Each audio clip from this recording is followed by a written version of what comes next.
demo and live account. Okay, so balik tayo sa dashboard.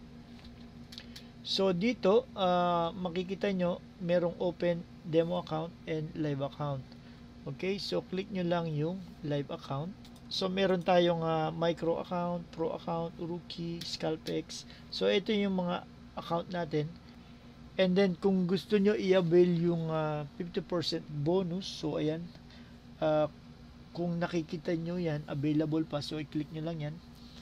And then dito yung scalpex account at saka yung rookie account natin, ito yung zero spread pero meron commission. Alright, sa micro account naman natin at saka sa pro account, meron siyang spread pero walang commission.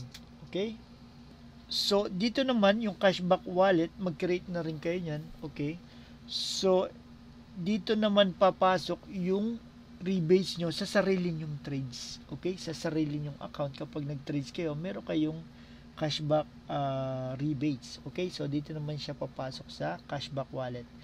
Alright, and then yung export account, 75 naman to, pero ang minimum deposit is $200. Ayan guys.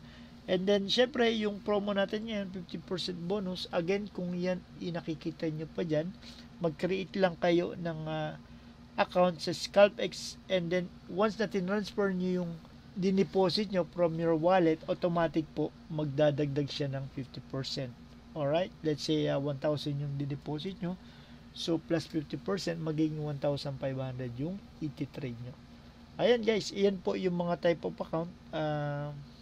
Create tayo, let's say pro account. Okay, so ayan, pipiliin nyo lang kung anong leverage yung gusto nyo. Up to 2,000 leverage yung ino-offer ng broker. Alright, so ayan, default lang yan, and then basahin nyo lang po yan, tapos click continue. Ayan, so meron ka ng account. Nakapag-create na tayo ng live account, ang susunod naman natin gagawin, yung balance nyo, itatransfer natin dito. So ayan, kung gusto nyo naman mag-create ng demo account, ayan, click nyo lang yan, and then kung ano yung ginawa natin kanina, so ganun lang, create tayo.